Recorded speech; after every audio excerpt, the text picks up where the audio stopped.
Will you please welcome Randy Gage?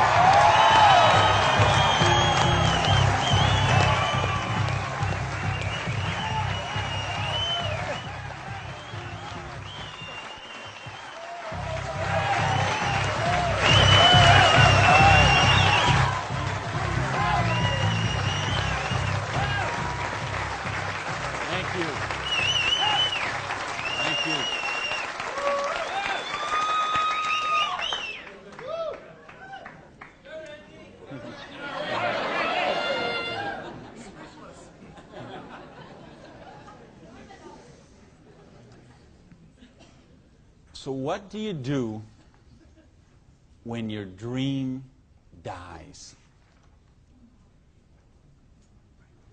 Do you sit down and cry? Do you give it up and let it die?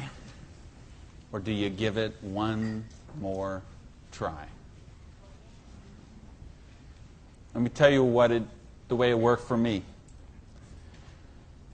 I came to work one morning about 11 o'clock. There were two people sitting in a car waiting for me, and I got there. And see what had happened, let me tell you the preview to this. I had a restaurant, bought it with a partner of mine. We kind of bootstrapped the thing.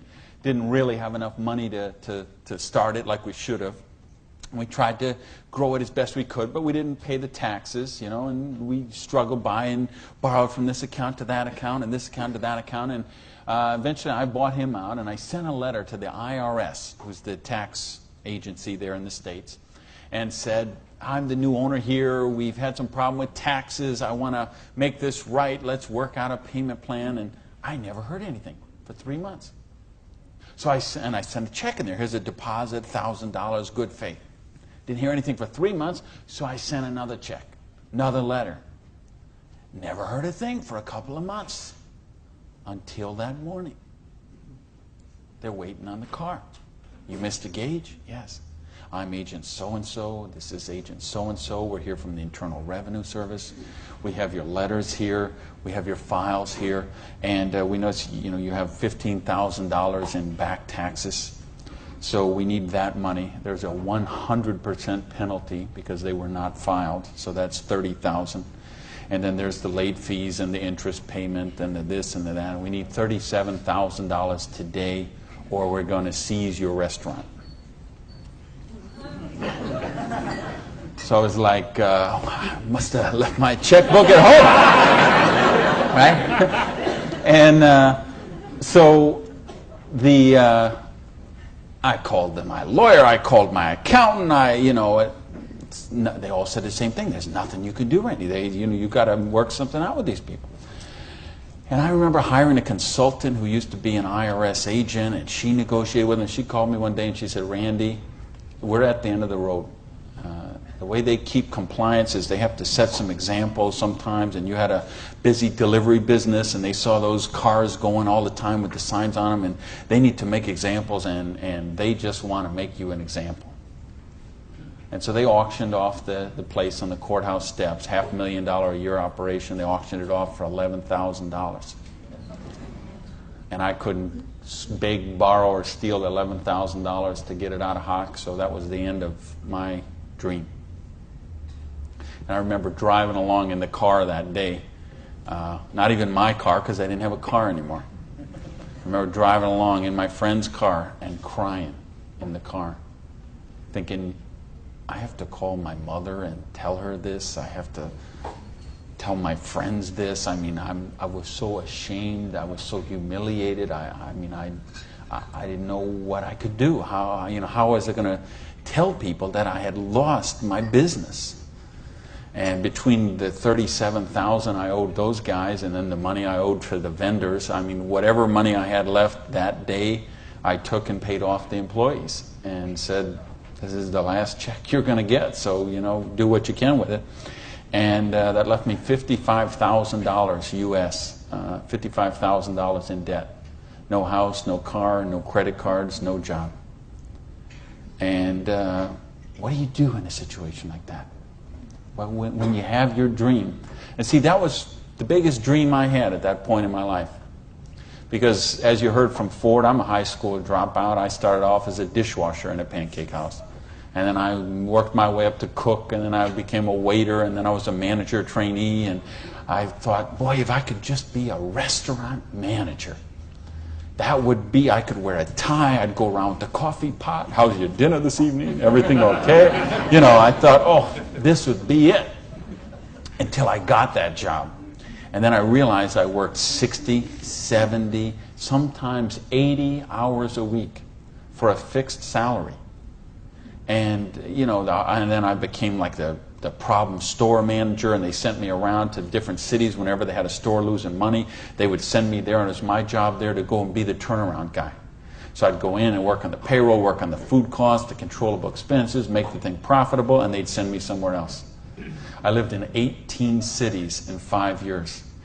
So think what kind of home life you have, what kind of friends. You don't have any friends. You don't, you know, because people stop calling you. Because every time they call you, you're always working. And you never go to the movies, and you never go to dinner, and you never go anywhere, so they just stop calling you. And your work becomes your life. And I know we've got people in this room tonight and people watching on this film today who are going through the same thing. We get out of balance. We get so busy chasing our income, we forget about living life. We forget about living our dreams. So anyway, that was my dream. I thought to run a restaurant until I got it. And then I said, wow, this is crazy. I'm minimum wage here.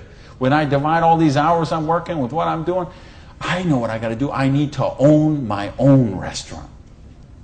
That would be the dream. And that's the great American dream, of course, and back in the States, is you get your own business and you start it up. And so that's what I did. And I saved my money, and I worked hard, and I played by the rules, and I did all the stuff you're supposed to do, and I got that restaurant. Until that day when it all ended like that. And all of a sudden, where do you go when you don't have that dream anymore? And, you know, in my case, I had to back up, and I'll talk about that in a sec, but I don't want to talk about me tonight. I want to talk about you tonight. I want to talk about your dream. I mean the big dreams, the bold, daring, imaginative ones you had. The ones you had when you were 15 years old, and 18 years old, 20 years old. Because you know what I see people give up on their dreams. And it seems the older we get, the more we give up on our dreams. And you know, talk to any kid who's 15 years old, and they know they're going to have a great car when they grow up, and a great house, and a great job, and a wonderful spouse, and they're going to be rich, and they're going to be successful, and they're going to be an astronaut, or a football star, or a rock star, or whatever, right? There's no limits to what they can dream. And what happens along the way? They get out, they go to school, they get out as 22, 23 years old, all of a sudden they take a job they don't really want. It's not their dream job, but they figure it'll do for right now. And then maybe they find out about another job, and that's not their dream job, but it's a little more money than the last one.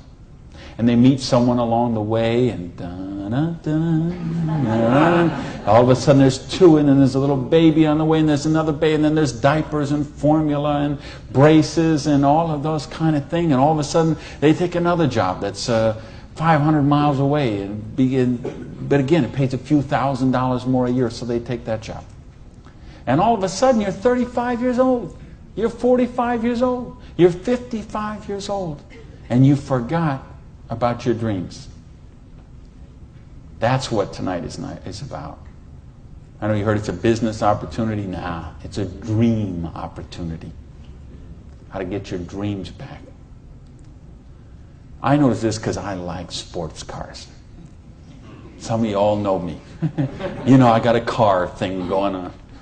And it's funny, I'll be sitting at the light in one of my Vipers, let's say, and some car will pull up next, and there'll be a guy driving there, and he's got his 2-3 kids in there in the back, and they'll roll down the window, "Hey, Mr. Viper, man, cool car, man, and, you know, rev the engine up. I can't wait. When I grow up, I'm going to get a Viper." And kids say that to me all the time. "I grow up, I'm going to get a Viper." Now, Dad doesn't say that. He's just sitting there behind the wheel, because see, Dad's already grown up. And he figured out he ain't getting the Viper. He's got the minivan. Why? What happened along the way? You know, because, and it's funny, every year they publish the list of the most popular cars. And I see it every year, and it comes out. And I read the list, and it's funny. Now, when I talk to kids, and I talk to a lot of kids, they always like cars. And they, I'm going to get a Corvette, I'm going to get a Lamborghini, I'm going to get a Ferrari. And then when they publish this list of the best-selling cars, it's Toyota Camrys and Holdens and Mercurys and Ford Escorts and Geo Metros, the broke mobiles. Right? These are all cars they make for broke people. You see that? Like the Holdens you got here. Right? And the Toyotas we got there, and the Chevys we got there, and the Buicks we got there. They make those things for broke people. Now, how come when I see the list of the top 10 things, I don't see Ferraris and Lamborghinis and Rolls Royce and Jaguar and Bentley? Because they gave up on their dreams.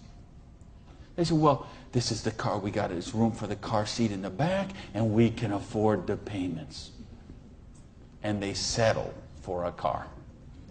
And they settle for a house. And they settle for a job. And they settle for a life of quiet desperation. When they could be living a life of joy, challenge, growth, adventure, and prosperity.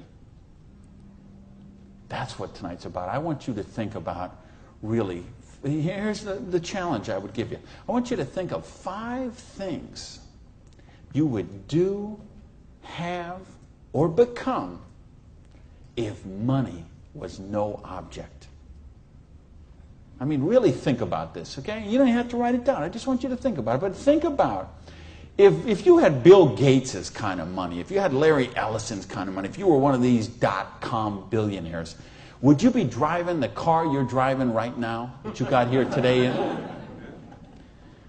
How many people, tell the truth now, if money was no object, how many people would have a different car in the parking lot tonight? Okay. Now, if money was absolutely no object, you had 30, 40, 50, 60 billion dollars, how many people would have a different roof over their head when they went home tonight? How many people have a better wardrobe? Ladies, how many of you would have bigger closets? Right? Yeah. So this tells me something. This tells me you do have dreams. And you want to live them, or you wouldn't be sitting here tonight. See, most of Australia tonight, most of New Zealand tonight, most of the United States, UK, everywhere where they're watching this video, most people aren't gathered like this. Most people are sitting on a recliner, rubbing the hair off the back of their head, drinking rancid fermented hops, watching the Idiot Box. 6 hours a day. And this is their life. Monday morning, 6:30. The alarm clock goes off. And they hit the snooze bar. If I could just get 15 more minutes. And they wait 15 more minutes, and they hit the snooze bar again, and they get 10 more. And then they got to get up, and they rush in the shower, and they jump in the car, and they buy their breakfast through a drive-through somewhere, and then they go to a job they don't like or actually hate. 85% of them, a job they don't like or actually hate, and they get through Monday till 5 o'clock or 5:30 or 6 o'clock, and then they go out and they face the traffic going home. They probably get drive-through dinner somewhere, dinner in a bucket to take home to the kids, get in front of the Idiot Box and sit there in a coma till they fall asleep, or they crawl into bed. Until Tuesday morning, 6:30, it starts all over again. Wednesday, hump day. Thursday, we're almost there. Thank goodness it's Friday. Because you know what Friday means, right? Because Friday means somewhere near the end of the day, the boss is going to say, hey, here, boy. You're going to get out that little paycheck. And they're going to get that paycheck. And for one brief moment in time, it's going to feel like it's theirs. But we know it isn't theirs, is it?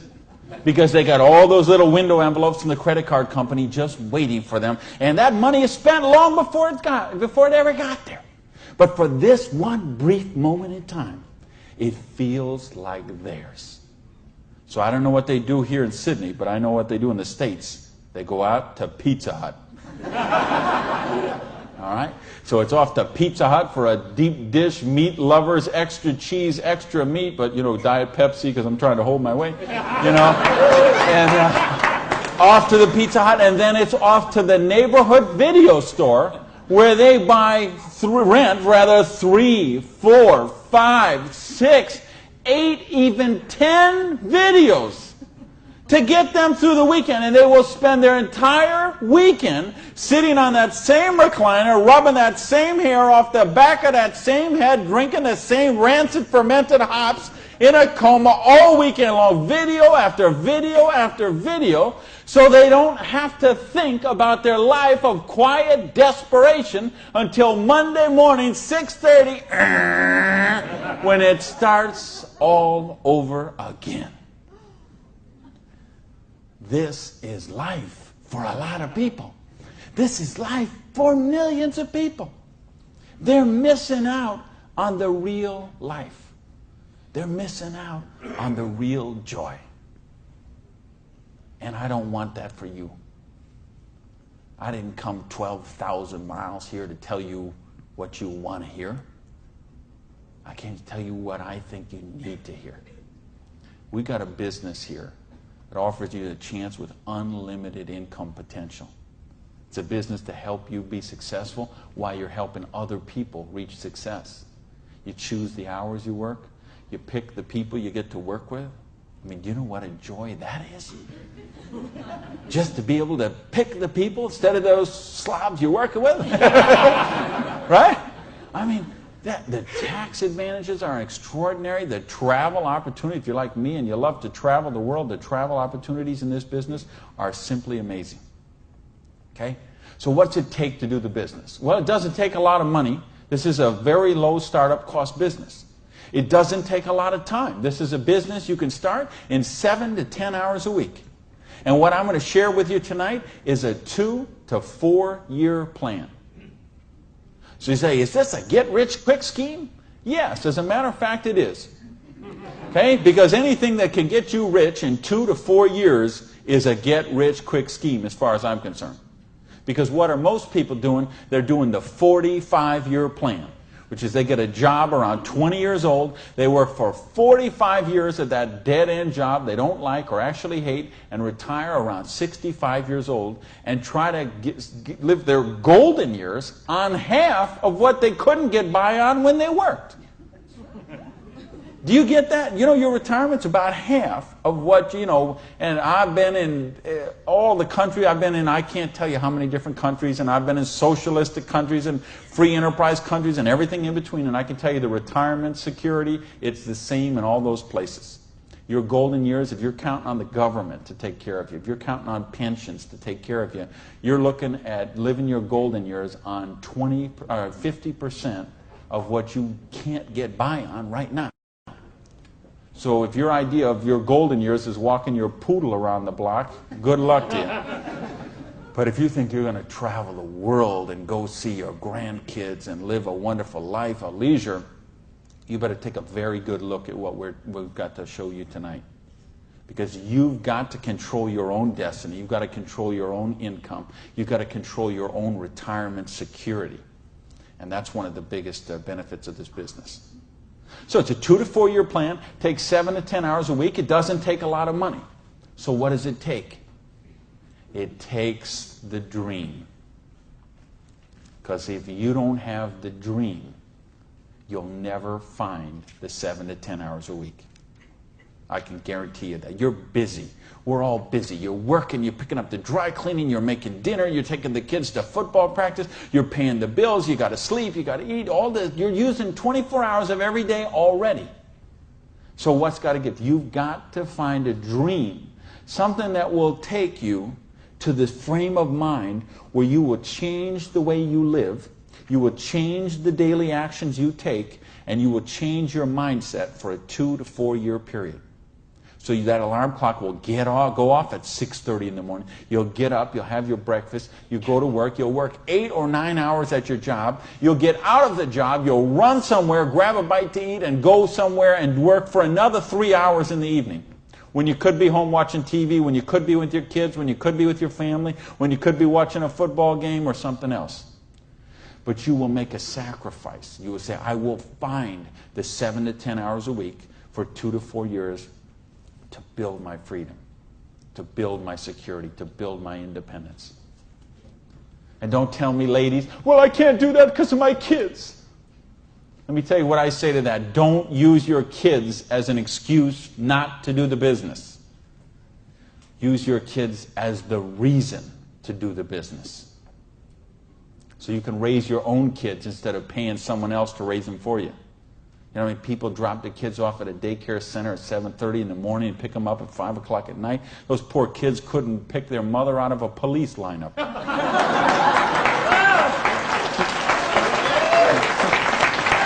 Right? Don't use your religion as an excuse. Let me tell you, I missed a lot of church for a couple of years while I built my business. I was doing meetings on Wednesday nights instead of going to church on Wednesday night. Some Sundays I was in a different city working with a long-distance line instead of being at church. But you know what happened? I tithe 10% of every penny I make to my church. And I make a lot of pennies these days. Okay, some Sundays, we seat 800 in my church. You know, some Sundays, they put that basket around and it starts here and it goes all the way down the aisles, all that just like that. And you know, sometimes the check that I put in there equals the checks of 799 other people all added together. That's what missing a few days of church did for me.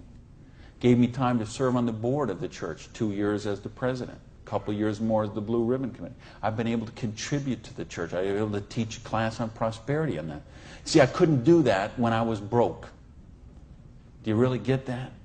You can't do these kind of things when you're broke. You can't help your kids when you're broke. When you're so busy trying to pay the bills, you're so busy trying to cover the mortgage, you're so busy trying to pay the rent, you can't live life. And that's not the way life is meant to be lived. I came here because I want you to have an amazing life like I have. And believe me, I have an amazing life. I live in my dream home. I live on the ocean, okay? I go to bed every night. I hear those waves crashing on the shore. I wake up, I go down, and I got a beautiful car to get into. I have beautiful people in my life. I have wonderful health. Everything is, I make more money every year than I did the year before. I am living a dream that is just wonderful. But I made some sacrifices along the way. And that's what I'm saying to you. Make some sacrifice. Take 2 to 4 years. Make a commitment. When you walk out of here tonight, make that commitment. Not to your spouse, not to your sponsor, not to me, not to yourself. Make a commitment to yourself that you're worthy, that you're worth it, that you will think back. And that's what I want you to really do, is say, okay, what were your dreams when you were 15? What is the house you would live in if money is no object? Do you have a picture of it somewhere that you carry around to fuel you? What is the dream car you want to be driving? Is it a red Lamborghini Diablo? Ferrari Testarossa? Bentley? Viper? What is it? Do you have a picture of it in your wallet? You got a picture of it in your planner? You have a dream board with it up somewhere? You got it up on the mirror in the bathroom? You got it up on the refrigerator in the kitchen? How much time you want to spend with the loved ones in your life? How much money you want to give to charity? I had lunch. Funny, I just got invited to be on the board of directors for the Florida Philharmonic. I'm so honored they asked that, and I'm proud to be a supporter of them. I'm proud to be a supporter of the opera and the Young Artist Program and all kind of charities. Fascinating thing, though. I had lunch with the guy who invited me to be on the board. He gave $1 million to the Philharmonic this year. $1 million. So they can play beautiful music. That's money. That's money with a capital M. That's living a life of dreams. That's living a life of wonder, of joy, of adventure and growth. And that's what I want for you. But you got to know what that is. So please, those 5 things, what would they be? And maybe you're going to give $1 million to your church, temple, or synagogue. Maybe it's you want to take a year off and study ballet. Maybe you want to take 6 months and go on a cruise around the world. Maybe you want to fly in all your family from all over the world and have a reunion. Maybe you want a house in Paris and a house in Hawaii and a house in San Diego and a house in Berlin. I don't know what it is for you, but you have to know what it is. Or nothing I'm going to talk about tonight is going to make any sense to you. You'd be better sitting home watching Survivor, Big Brother, Fear Factor, whatever one of those shows. You could sit watching any one of those shows instead of be here tonight. Because if you're here tonight, you got to know what your dream is. And we can show you. I will draw out on this board. I will draw out a way and show you how you can live those dreams. And I'll show you how to build some residual income, some retirement security, and you can just do the numbers yourself, okay? And you could say, all right, is there any of those 5 things that I would do, have, or become that I can get with what I see here on this board? The difference is, and here's the secret, okay? You wonder, okay, I know there's nothing for free. There's always a cost. Here's the thing. Here's the secret of everything I'm going to talk about tonight has to do with leverage. It's getting you out of the trap. And there's a big trap, okay? And this is the trap. It's people trading time for money. You work 40 hours, you get paid for 40 hours. So you work 40 hours and you get paid $400 a week. If you're sick half a day and you only work 35 hours, you get paid $350. If you need some extra money because there's something that you want to do, you put in some overtime, so you work 45 hours, so maybe you get $450. Well, you know what? That is trading time for money. Time for money. Hours for dollars. Hours for pounds. Hours for dollars. Hours for cougar ranch. Whatever the currency is. If you're trading time for currency, you can't get wealthy. It's a trap. You got to put some leverage to work somehow to get out of that. Because this is what keeps people broke. So in my case, when I lost my dream, and I started all over again, I said, well, I got a choice here. I can go and live like most people do and live that life of quiet desperation and just mind my own business and do the thing and be a worker drone in the collective like everybody else. Or I can go after my dreams again. So I began a study of prosperity. Because when you're $55,000 in debt, no house, no car, no credit cards, and you start selling the furniture, things look a little different. Anybody here ever sell your furniture for your business? Interesting scenario. Here's what I found. The end tables, not a problem. Coffee table, no big deal. Kitchen table, hey, you can always eat in the sofa. Lamps, no big deal. You got the light in the kitchen on the ceiling. But the sofa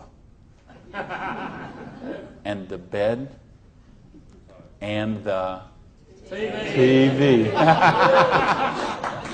How did I know you'd know that? The bed, the sofa, and the TV, they gotta be the last to go.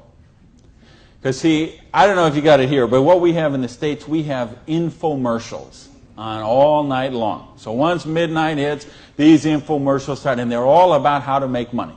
So what do you do when you're $55,000 in debt and you're sleeping, with no furniture and whatever? You sit up all night and you watch infomercials. And then you sleep all day and you're so depressed and you get up and you read the one ads and you think you don't have bus fare to go to the job interview and you think how miserable your life is and you eat macaroni and cheese 3 times a day, which is what I did for weeks and weeks and weeks. So I'd get up, sleep, mope around, eat my macaroni and cheese, and then midnight would start the infomercials. And I remember we had a Vietnamese guy named Tom Vu. I don't know if you ever saw that here, this infomercial. He had one of those courses on how to buy real estate, no money down.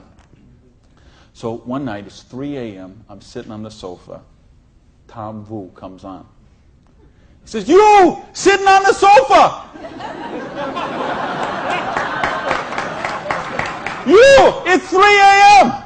Now I know he's really worried because it's 3 a.m. I'm sitting on the sofa. He said, "You sitting on the sofa at 3 a.m. Your wife's asleep. Your baby's asleep. You are a loser. Nobody cares about you. You a loser. If you don't buy my program, you deserve to be broke.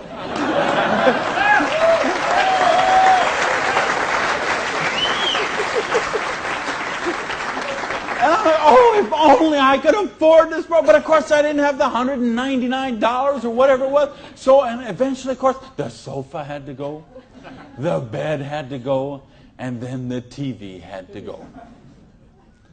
And then something else had to go. And that was my mindset. My victim, loser, woe is me, oh, the circumstances are against me. That mindset had to go. And I had to say, okay, I am sick and tired of being sick and tired. I am sick of being broke. I am sick of being sick. I am sick of being stupid. I'm sick. You know, the truth is I wasn't even broke, okay? Because I would have needed $55,000 to qualify for broke. Okay? I would have been happy to be broke at that point in my life. Okay? At that point, I would have been happy to have an alarm clock going off at 6:30 waking me up. Now, is that the dumbest invention you ever heard, though, an alarm clock? You're supposed to wake up when you finish sleeping. But, right, what do? We stuck in the thing. So now at this point, I wouldn't have been happy with an alarm clock. Okay, but I started a study of prosperity. And here's what I found. 2 secrets of prosperity. If you want to be wealthy, secret number 1, you have to be your own boss. You ain't going to get rich working for other people. You know, if you've got to get a job as president of Disney Studios or, IBM calls you up and wants you to be the vice president of operations, maybe you're going to make a lot of money. All I know is those people weren't calling me, okay? And they may not be calling you, okay? So if those people ain't calling you, you want to get wealthy, you got to be your own boss. Because let me tell you a secret. I don't care how nice your boss is. I don't care how much your boss loves you and wants to help you. The truth is they have to buy you at wholesale and sell you at retail. Otherwise, they don't make money and they don't stay in business. So the only way they make money off you is to buy you at wholesale and sell you at retail. So if you want to make money, you got to be able to get up in the morning, look in the mirror, and know that you're talking to the boss. And issue number 2, and this is the most important thing, which we mentioned, you've got to employ the concept of leverage. And this is something, J. Paul Getty, who was one of the wealthiest people the world ever known, he understood this. And he was quoted oftentimes, this is probably his most famous quote, when he said, I would rather have 1% of the efforts of 100 people than 100% of my own efforts. Because he understood the concept of leverage. And he became one of the wealthiest people the world has ever known. So tonight, I'm going to share with you how you can employ this same concept of leverage that the wealthiest people in the world do, and it'll allow you to get your share of that kind of wealth. And I'm happy to say, I'm one of the wealthiest people in the world. You know that? Now, you know what? I don't have Bill Gates' money. I don't have Larry Ellison's money. I couldn't spend $90 million on a boat down in the Kiwi race there next week. But you know what? I'm one. If there's 6 billion people, whatever there is on this planet, I'm wealthier than 5,990, 99.8% of them. And I'm a dishwasher from a pancake house. But I understood leverage. Now, how do you put this leverage? It's a business called network marketing, sometimes called multi-level marketing. Sometimes we call it MLM for short. What is it? It's a business that allows you to leverage the efforts of other people who have a dream and are willing to trade that 7 to 10 hours a week to get a dream. So you're going to introduce them to the business. You're going to teach them a duplicatable system that they could follow and duplicate the same results with people that they're going to introduce to the business and create this system that everybody can follow, and everybody will get a nice chunk of the organization that is built. And because you direct your own organization, because you are your own boss, you get some residual income out of the efforts of the people that you introduce to the business. That's the leverage. It's no different than when Madonna makes a record, and every time they play that CD, she gets a royalty of that. When Coppola does a movie and that movie plays, it gets a royalty of that. This is how the average person can get leverage. See, if you got money, leverage is not a problem. You can leverage your money. You can buy stocks, bonds, invest in companies, invest in real estate, all that kind of stuff. I couldn't do that. If you could buy a franchise. If I would have bought a restaurant franchise instead of opening my own restaurant, chances are I'd still be in the restaurant business. But you know what? I couldn't afford the franchise fee. I didn't have that kind of money. Ask someone about the stock market, they'll tell you, unless you got $25,000 you can afford to lose, don't even get in the stock market. Well, I didn't have $25,000 I could afford to lose. I didn't have $25 I could afford to lose. Forget about. So I didn't have the money to leverage. And if you got a couple $100,000, couple million you can leverage, hey, maybe you don't even need to be here tonight. But I'm speaking to the rest of you who don't have that kind of money. And the rest of you who used to have that kind of money till the stock market tanked, and now your retirement fund is 40% of what it was 2 years ago. Okay, let's talk about how you build your security. Well, so what is network marketing? It's just a new paradigm in distribution. Been around for over 50 years now. And it is, why I say it's a new paradigm in distribution is because it's changing the way we get products and services to the consumer. And with things that have happened recently, like the internet, overnight shipping, satellite, telephone, fax technology, all of this stuff is driving network marketing to be a bigger force today than it has ever been. So it's been growing consistently for more than 50 years. There are somewhere between 14 to 16 million people in the network marketing direct selling industry. And it will do somewhere between 70 and 80 billion dollars US this year. So this is a very credible business. And if you've been reading the financial papers the last few years, you've seen it mentioned in the Wall Street Journal, had front page cover stories on Success magazine, Forbes magazine. The mainstream press is really starting to pick up on this. Now, why is that happening? Is because it's the future. It's what has to be, because what has happened in the past doesn't work anymore. In other words, here's how it used to work in distribution. We'd have a manufacturer. They would make a product. They would sell it to a wholesaler who would buy it, resell it to a rack jobber who would buy it, resell it to a retail chain. They would buy it, send it to a warehouse somewhere, sits in a dusty warehouse for 6 weeks, and then it gets transferred by truck, maybe it goes to the store, and then you come in the store and you buy this product. Well, they had to make money, they did. You have all these parasites who were taking money out of your product. I say, why am I calling all those people parasites? Well, it's not that they're not nice people, it's just that made sense 100 years ago. It doesn't make sense today. Because today, we can have a network marketing company manufacture a product and send it direct to a distributor who in many cases is the end consumer, and in other cases is just conversationally marketing the products with their friends, neighbors, and relatives, and we eliminate all these other people in the middle. So look at the difference. This made sense 100 years ago. Something came by boat over here. Maybe it went from California, it went on a ship, came to the East Coast here, and then it was transported across to Australia over to the outback. It was the same thing with us. We used to get stuff from England, and it would land in Boston or New York, and then it would go by stagecoach across the country, and then it went by train, and then it went by truck, and this is the only way it worked. This is all we knew. Then we got fax machines, we got the internet, we got Federal Express, UPS, overnight delivery, we got 800 telephone numbers, we got fax machines. All of a sudden, this doesn't work anymore. It's a broken model. Why do you think so many businesses have been in bankruptcy in the last 5 years?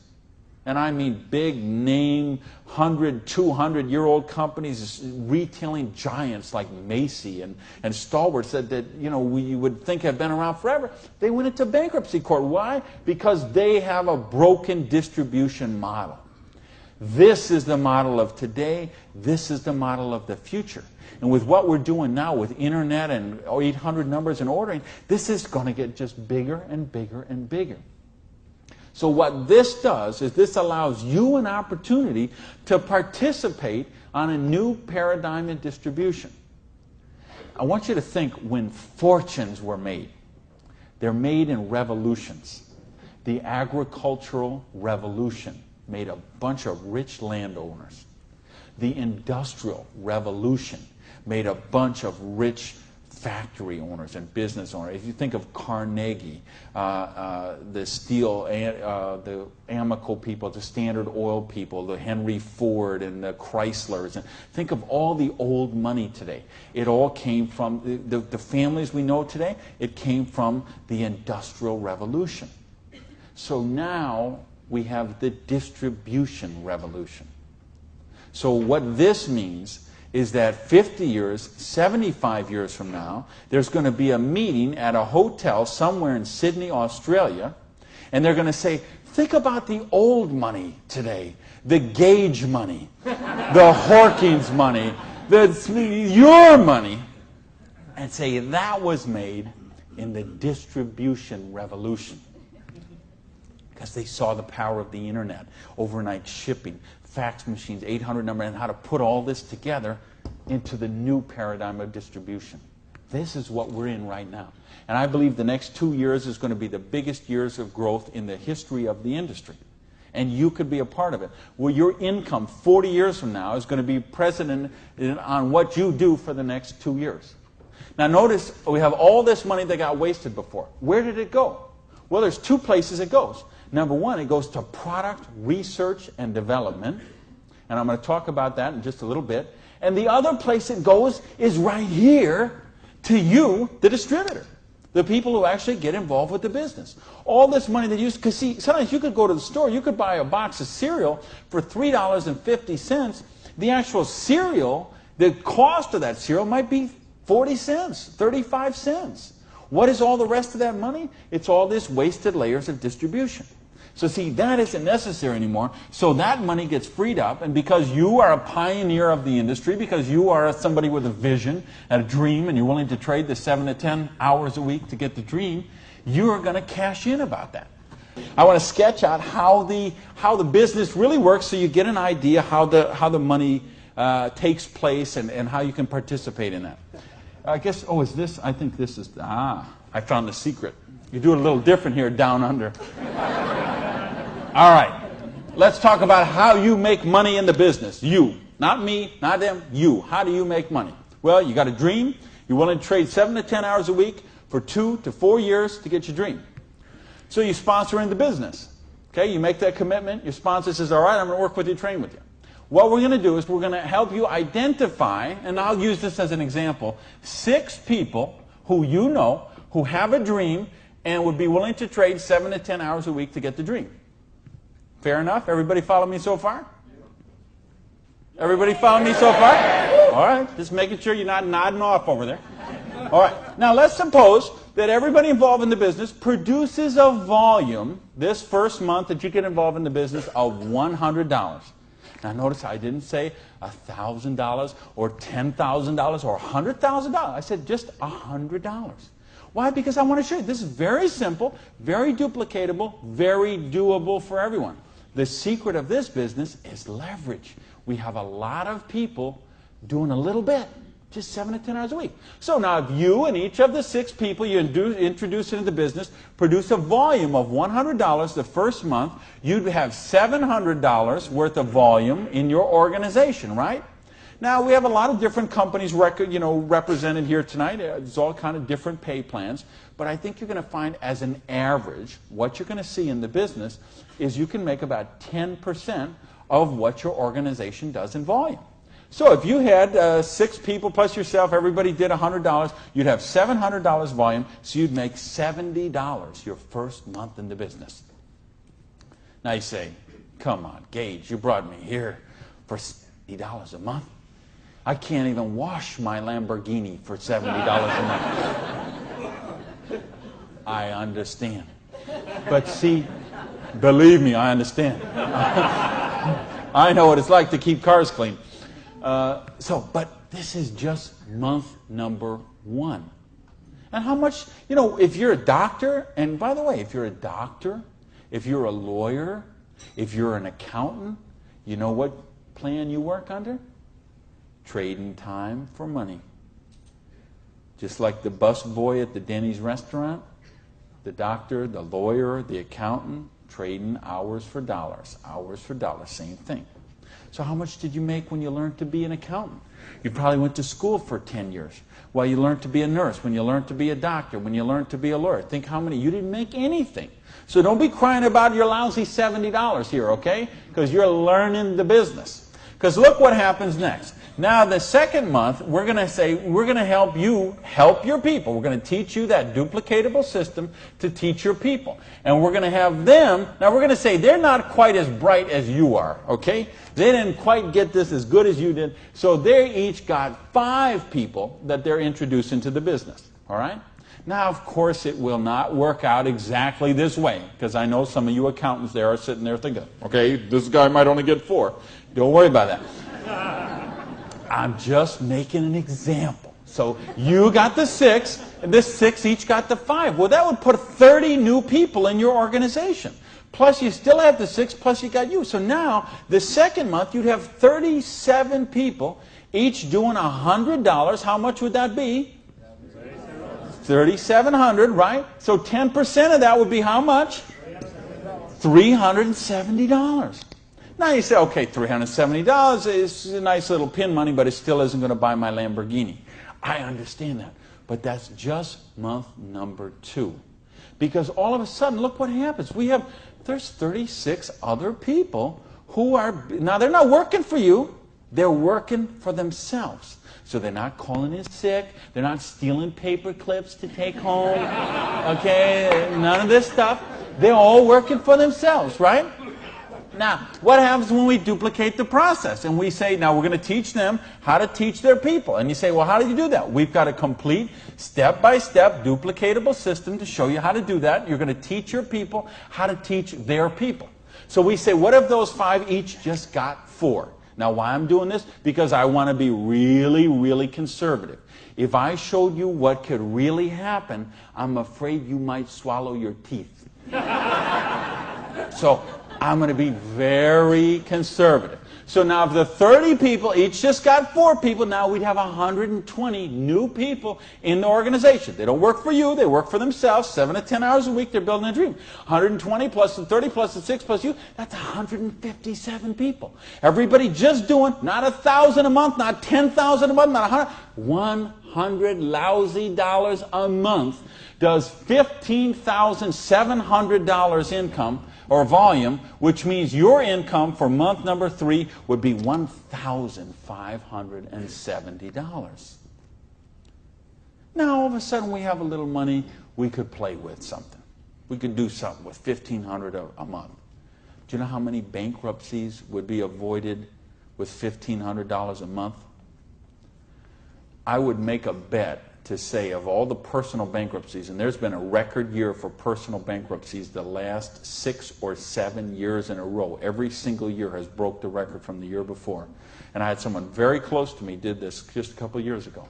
And I'm telling you, I bet 90% of them would be eliminated with $1,500 a month. In fact, 90% of them would probably be eliminated with $300 or $400 a month.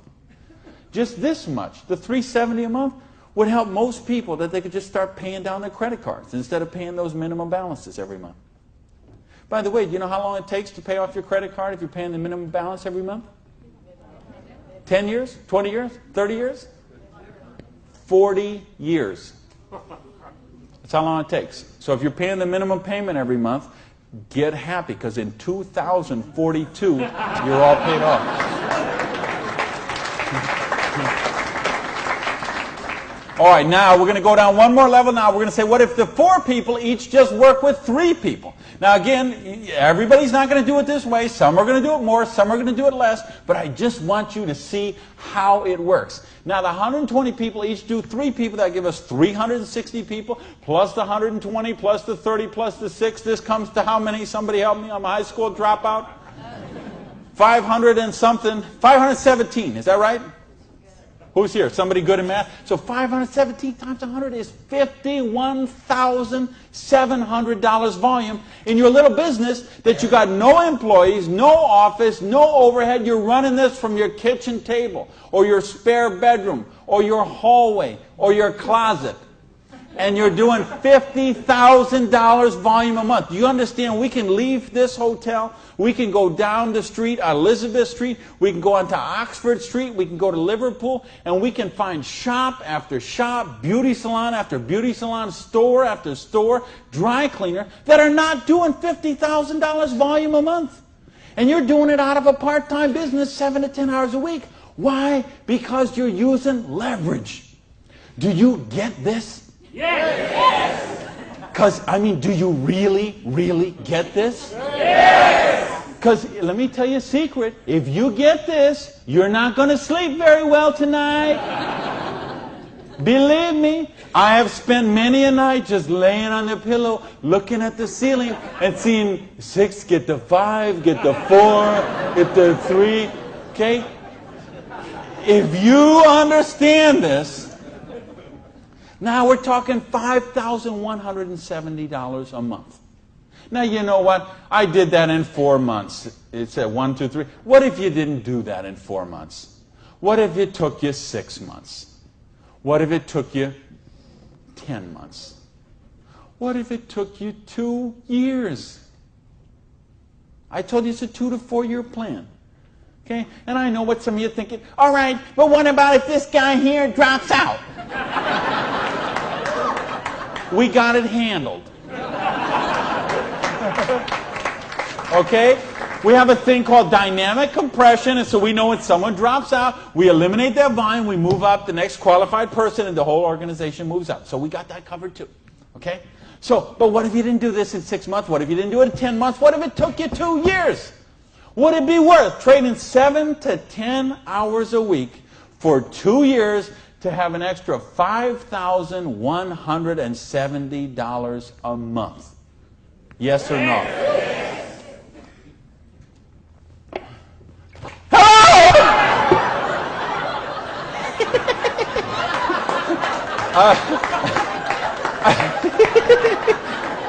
Aren't you glad you got the front row, baby?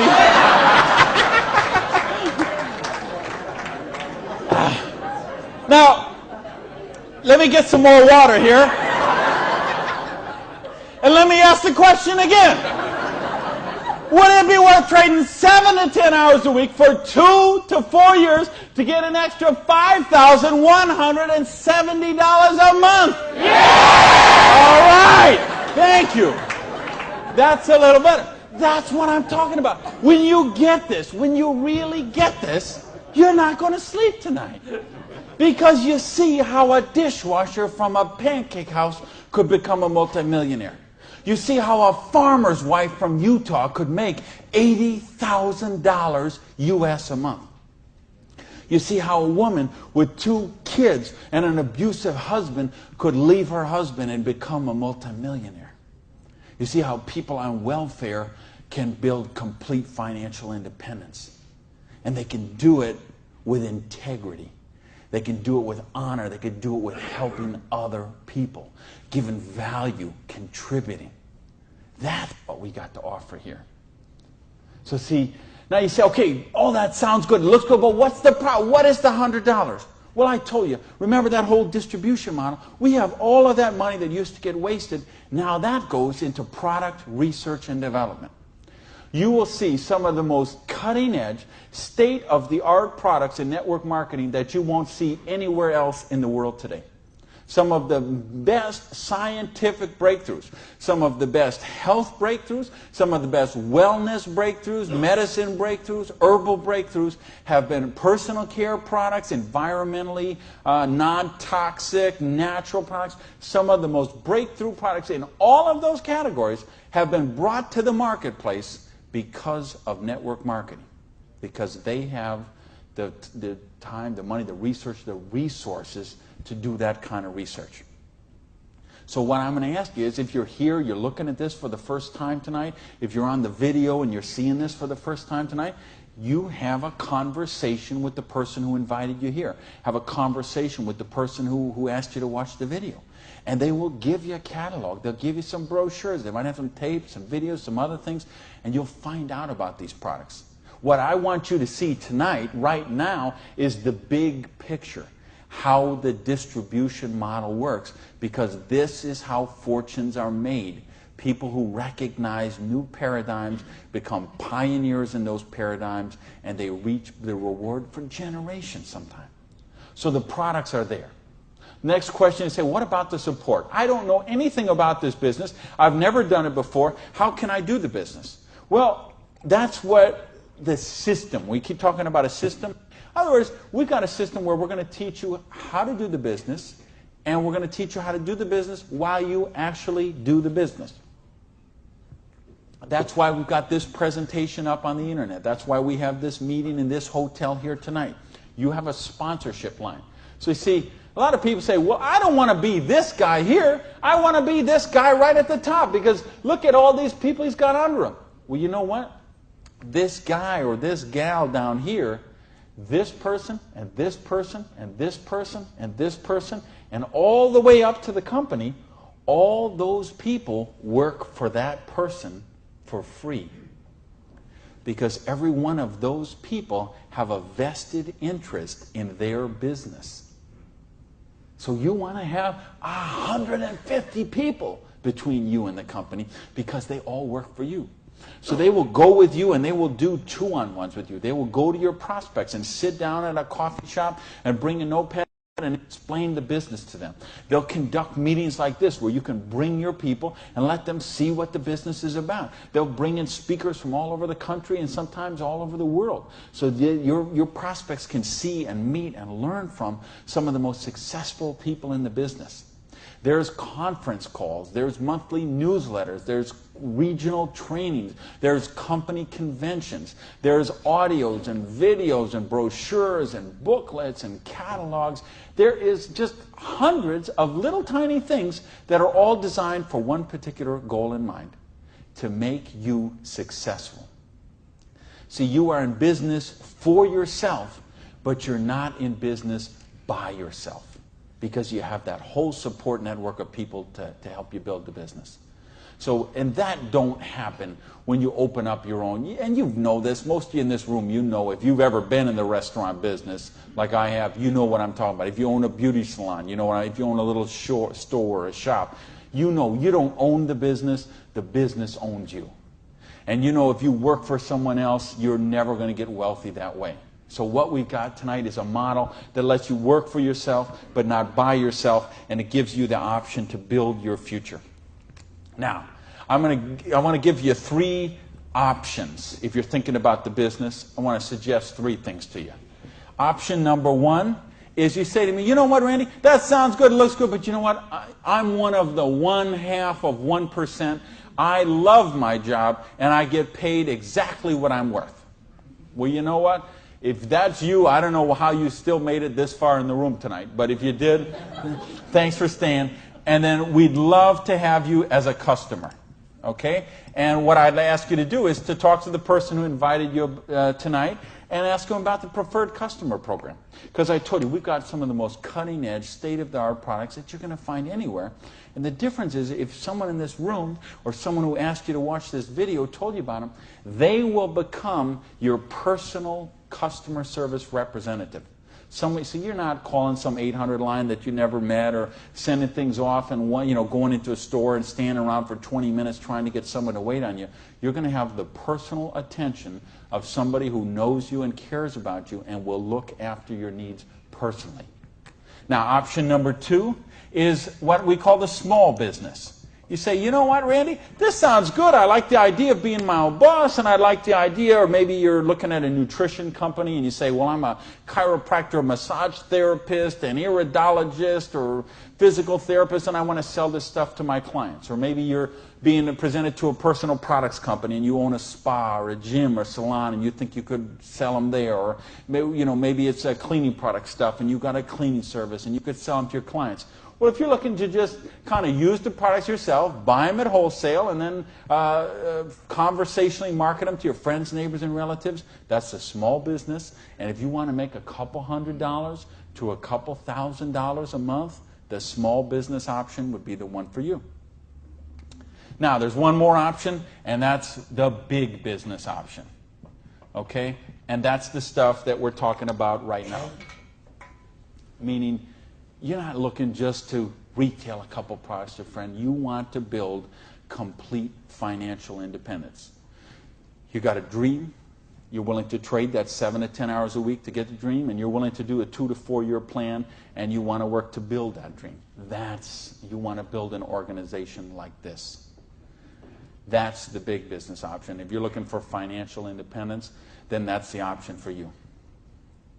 Now let's bring this all together. I told you what happened when when my parade got rained on. My dream looked like it was going to die, and I drove around in that car. I remember crying in that car and thinking, having to call my family and call my friends. And that it just took so much out of me. And I'll tell you what I did. I went in, and here I was. I had owned a restaurant. I'd owned 2 restaurants in my life. I had been a restaurant manager for years. I went and found a restaurant in South Miami, a little diner that was open for breakfast and lunch only, way in the Southwest where I didn't know anyone, and I got a job as a breakfast cook, flipping eggs. For 2 reasons. Number one is they would pay me cash every week. They would cash my paycheck, give me the cash, because I didn't have a bank account, because if I had a bank account, the tax people were going to seize it. So I needed someone who would pay me cash, and I needed to go get a job and just make some money to buy macaroni and cheese. And I had to lick my wounds. I had to take a couple of months and just regroup. I had lost my self-esteem. I had lost my drive. I had lost so much that I just didn't even know where to go. So I needed that time to do that. And so I got up every morning at 5 o'clock in the morning and took a bus down to South Miami to be there by 6 o'clock, 6:15, and flipped eggs every day till 2:30. And I did that all week long. And I did that for months to kind of just get my sanity back, get my esteem back. And then I went back to this business. And see, I didn't have the money to get back in the business because I still owed tens of thousands of dollars. But I had been in the business once. I had made some money. That's where I got the money to buy the restaurant initially. And what had happened, I'd been with a new company. It was not a stable company. I got some money. I bought my restaurant. That company went out of business. Well, then I was in the restaurant and working 80 hours a week, and then it just, that's what happened. So now, owing $50,000, I knew I was never going to pay this off flipping eggs, and I knew I was never going to pay it off even if I got a job as a restaurant manager. I mean, do you know how long I'd have to work as a restaurant manager before I could make $55,000 and pay it off? And I owed even more then because I had borrowed a bunch of money just to live. So I said, I've got to get in this business. So I went to someone I knew in the business who knew me from before, and I said, you know me, you know that I can work, you know I have a dream. I don't have enough money to get in the business. I needed about $600 to start that business. Rob, he lent me that $600. And you know what? Best decision he ever made. So I went out, and I didn't do this business 7 to 10 hours a week. I did this business 7 to 10 hours a day. I sponsored 9 people the first month of the business, okay? I didn't do 6. For those of you who say, well, it doesn't work this way, you're right, it didn't. I sponsored 9, okay? And at the end of the month, I had 60 people in the business, month number 1. Month number 2, I sponsored 2 more people, so that's a total of 11. I had about 130 people in my organization at the end of month number 2. Month number 3, I didn't sponsor anybody. Okay, I just worked with the 11 that I had sponsored in the first 2 months. The organization went from about 120 people to 360 people. And month number 4, I sponsored a couple more people in the business, and the organization was bigger than this one right here in the 4th month of the business. It wasn't 6 months, wasn't 10 months, wasn't 2 years, wasn't 10 years. It was 4 months. And I made easily double that money. What you see on the board, I made that in my 4th month of the business. Now, how did I do that? I needed to and wanted to very badly. I was hungry. I had a dream, and I was sick of being broke. And that's what I want you to get out of this is, do you understand? This is how it goes. There's no limit here. You could sponsor 7. You could sponsor 8. You could sponsor 9. You could build this whole organization, build yourself up to get $50,000 or $60,000 a year residual income, and then you could go out and you could sponsor 5 more people and start the whole process all over again, the same exact thing. And you could have 100,000 residual going. And you could start with 5 more and you could have 150,000 residual going. And if you put 5 people a year in, and it's very simple, put 5 serious people in the first year. Put 5 serious people in the second year. Put 5 serious people in the third year, and you will be making a fortune. Put 5 serious people in the fourth year, you'll have a business worth at least $1 million, I project. Put 5 more the next year, and you're going to have a business worth a couple $1 million in 5 years. Why? Because we got residual income here. You're building leverage. You're getting this going, and that's what I want you to get. You know, and now I've been able to help people all over the world. I told you guys, the platinum people, I talked in the reception about the 3 kids from Norway who came to a program I did in 1998. And they're all multimillionaires now, all 3 of them. Number 1, number 2, number 3 payout in their company. I think of you guys right here in the front row and what you've done the last couple of years. And you know the people I had in London, those people there, what they're doing there. I've got people all over the world. Just, they got a dream. They're willing to trade it. We give them a system to follow, and they're living their dreams. I think of a lady named Mary in Colorado. Lady I mentioned earlier. 2 kids. She's sleeping in her friend's basement because she's on welfare. Divorced, no husband anymore, no one to help pay for her kids. So she was on welfare. And along the way, she got attracted to the business. Along the way, I was able to touch her and touch her life, show her some things, how to follow a duplicatable system. She built an organization making $30,000 US a month. Now, you know, the $30,000 US a month, I'm okay with that because you can get by on that. Okay. I couldn't get by on that, but I know a lot of people could get by on that. But you know what? It's not the $30,000 that gets me so excited about what Mary did. It's what Mary did. It's the example she does for her 2 kids. Okay?